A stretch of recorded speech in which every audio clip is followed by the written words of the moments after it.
Welcome back, guys, to another match in the round of 16 here at the WCG Korea Qualifier. We just had a pretty amazing match between Innovation and Hero. Innovation once again just doing his thing, slaying nerds, and now we have a completely different matchup. We are once again on the Relic Watcher, which is the starting map here in the round of 16. But looking now to the top right, we have another CJ Entus player. This time it's a Zerg player. It is actually Effort, one of the fastest players that we have in StarCraft 2. And he is up against the Terran, spawning at the bottom left of the map. This is, of course, for the Prime team, MarineKing, who is able to get to this round of 16. And let's see what MarineKing is actually trying to pull off against his opponent here. We've seen a lot of Command Center first just in the recent past, especially here, of course, CC on the high ground. A very good option for a Terran player going up against Zerg, because you know that you will still be very safe against what's happening there, even if there is an early pool. And especially MarineKing is one of those guys who is just strong enough to even defend a 6 pool quite easily if he goes into a CC first. But at this point, Effort is not going into an early pool. Effort is going into a fairly normal game here so far, but at least he's going for the drone scout. And that gives him, of course, a couple of options. First of all, he's going to realize that there is a command center first built by his opponent. That's already very important for him to know. And he might just, for a second, he might think, oh my god, he's proxying me. But then he looks at those SCVs that we have at the mineral line, and then he sees, okay, there are way too many. And you can see him just trying to force his opponent to build the command center on the low ground, even trying to stop that for as much as possible, but that drone is not able to make that happen. At least trying to deny the SCV for a little bit. And now, of course, the shift-in pattern comes into play. This is what MarineKing has to do. Changes that as much as he can. The drone's still in pursuit, but there come additional SCVs now moving in. And MarineKing has to be careful. I mean, this is always really annoying. If you are a Terran player and you find yourself in a position where you don't have Marines on the map, there's a drone or a probe moving in and starting to attack your SCVs that are building structures. This is really, really annoying. He does the best that he can. Doesn't lose an SCV so far. So MarineKing, really with good movements. But what I really like about Effort in this game is that he is not just stubbornly sticking to his build, he's adapting. He scouts, he knows what's happening, and he sees a command center first, so he's like, well, dude, you know what? If you go for a CC first, I go for a double hatch before pool. I will take my third base, and I'm also going to take my gas before I build my own pool. And you know what? Because I do not need those units. I don't need my queen that early. I have the additional lava with the additional hatch, and I do not need the Zerglings as fast in the game, because you will not have any units on your own, so I'm completely fine with this. Effort, therefore, with a really, really good move. I like it quite a lot. MarineKing, on the other hand, of course, with the command center first, just forcing this reaction by his opponent. And we have now the double barracks being built for MarineKing. He will get those Marines out at the beginning, and I would be very surprised to not see at least a bunker over here to just defend against initial Zerglings a little bit. MarineKing, on the other hand, is doing something that is absolutely unheard of. Guys, mark this in your calendar. MarineKing is scouting.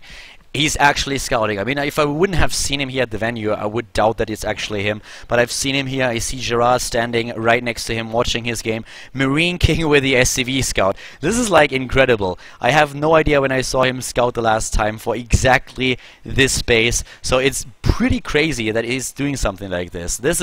I like it. I really like it a lot. He was one of the players that has been faulted in the past for not scouting quite a bit. But now he's apparently trying to work on those issues. He sees the third base, doesn't even go for the natural, because with the knowledge of the third base being there, he knows everything that he has to know. He knows there's a late pool, he knows that the third was very quick, so he has the perfect vision on everything that is going on, and as a result, he goes into the third CC and he takes the double gas here, playing this a little bit more greedy. So let's see what exactly he can achieve with this. He should be safe for now with the early third command center that he gets. Usually as a Terran player you really want to get that third CC, but you're sometimes a little bit reluctant to get it out quite early in the game. The usual timing is the 5-minute mark, because there are a lot of aggressive timings for a Zerg player with roaches that could harm you. And what you also see him doing is going into the double engineering bay, just trying to get the upgrades out a little bit faster. Innovation, by the way, just packed his stuff. This is the only game that he had to play, the one against Hero earlier. Is currently sitting with a couple of female fans over to the right side and just having a little bit of a chat. So, like a boss. Look at that player having 5 girls around him. But yeah, for now we have, of course, MarineKing, the Terran player in the game that we are focusing on a little bit. We have double upgrades, as already expected. Zerglings are roaming the map. They already have the speed upgrade. and therefore they can try to do a little bit of, maybe a little bit of damage, just moving in and forcing him to yeah, I don't know, maybe just overproduce or build another bunker, but I don't really think that MarineKing will be faked out by just this small amount of Zerglings. They're trying to move in, but you can see that MarineKing is ready with his Marines and also with the rest of his bunker. So at this point he's absolutely safe against this. We have the stim upgrade coming up for him now. For him it's a little bit of an issue right now that he can't take his third mineral line, but he has the third orbital, and that allows him to get the additional mule into the game and also more and more SCVs. If you look at Effort on the other hand, he's really droning up quite heavily. He is going for another 8 drones. He's not heading into the lair tech just yet, and he's focusing on the ground upgrades a little bit more, starting to spread his creep here quite successfully and going into the baneling nest, which will give him a lot of safety against early marine movements. But what he really wants to do is start his own tech into lair, because he needs those speed upgrades and he needs to go into the spire if he wants to go for Ling Muta baneling. We have him now with the lair tech started in the main base. Queen injects have been once again spotless by Effort here, and MarineKing is using that time that he has right now to breathe a little bit more, to just take control of his own third base. Moving to the top left, but that has already been spotted. Like, the Overlord is there for this one sole purpose, finding out what's going on, and of course immediately the attempt to block the command center by Effort. He's really trying to make this happen, and what MarineKing has to do is sending a few Marines over without the burrow upgrade ready. That's something that has just been started by Effort. He cannot delay it for too much, so there's no forced scan or anything like it, but of course knowing is half the battle, so at least at this point Effort knows what's going on.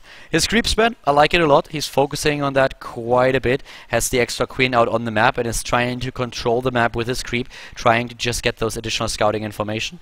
And of course also the early warning system, again MarineKing's move outs, and then the advantage that you have as a Zerg player on speed, that speed advantage. Currently the 4th hatch going down for him, and as expected also the Spire. I really like that he is not hesitating at all to get himself a macro hatch too. That's very important because you want to have those extra lava if you're going for Ling Muta baneling. It's a very lava heavy composition, and if you're not on top with your injects, and that happens to the best players in a very heated game, you want to rely on an additional hatch so that you are not faltering later on, because you do not have the production that you need to just stay on par with a Terran player. So we have currently MarineKing going into 2-2, and that is pretty cool that he's already doing this early. But of course, Effort, he is doing the same thing. He's really utilizing the double evolution chamber here, trying to get those upgrades out as fast as he possibly can. And, well, let's just find out a little bit what MarineKing is going to set up. He already has a missile turret here. He's controlling the front with an attempt to wall, not just completed yet. But in general, MarineKing playing a very passive game here, not being too aggressive and he's giving the Zerg player a little bit of rain here. And I'm not talking about the Protoss player. So he's really just trying to get his own upgrades out. And we talked about this a lot in the past, but in case you're a little bit newer to StarCraft, I want to go over this once again. We have, by the way, a beautiful setup baneling trap here. What the Terran player usually tries to achieve in this game is just survive and get his 3-3 upgrades out. Because that works so well against Zerg players that get their own hive tech very late and will have a late 3-3. If you have 3-3 upgrades, you can do a lot of damage as a Terran. But Effort is getting the infestation pit super fast. Sorry. He's getting it super fast. Just trying to make this happen here with the same set of upgrades. But oh my god! Oh, he's getting the first baneling trap, but we actually... he might get another one. No. There is a scan and that took out a few. He didn't kill as many as I thought. So that was actually a lot better than it could have been. Did not get too many kills here, but maybe with the rest of the banelings, no, not killing too much. And MarineKing is now... I got something stuck in my throat. MarineKing is now moving out onto the map, taking down those creep tumors. We have the hive tech started for Effort. No 3-3 for MarineKing just yet. The banelings everywhere. The splits for MarineKing. They are really good. The heal is there, but now the rest of the Zerglings are sweeping in, and immediately Effort with the added production going into 40 additional Zerglings trying to make this happen. MarineKing with the forces rallied across the map, currently looking at 69 army supply, and he's trying to just barrel down on that third base. The Medivacs still doing overtime, healing whatever they can. They still have the the energy, and even Hellbats are now entering the battle. Of course, a great unit here against those Zerglings, even without the Blue Flame Hellion upgrade. The snipe on the hatch, and MarineKing, he is going to town, trying to take this out. Oh my god, those drones. This is the Korean barbecue right there, taking down most of them, and this third base is doomed. The minimap shows that we have so many units just streaming across for MarineKing. Baneling traps being set up over and over again. This is really what Effort can do to just keep those units low in HP. He's trying to make this happen, and this is one of the most incredible Baneling uses that I've seen in a long time. He's also just utilizing the burrow upgrade and making sure that he has units all over the map, trying to scout early on where the movements of his opponents are going to lead him next. But MarineKing takes a 60 supply lead against Effort right now, playing a very good game here.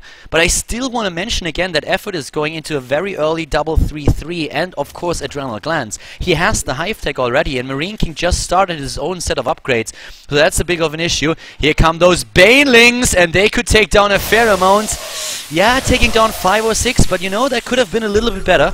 I feel that Effort could have utilized those a bit more, but just the thought alone is already incredible, and he is whittling away at the numbers. Once again, utilizing the stream to move in with the Banelings. Great splits by MarineKing. This is what brought him this nickname in the first place, the King of Marines, the King of the Splits, and he is doing it once again. This guy is reaching the last level of the micro map, where of the Marine splitting micro map against the Banelings, and he's moving in against the natural. No chance for innovation, for Effort, of course, to take this game. This is MarineKing taking victory in map number 1, going for the 1-0.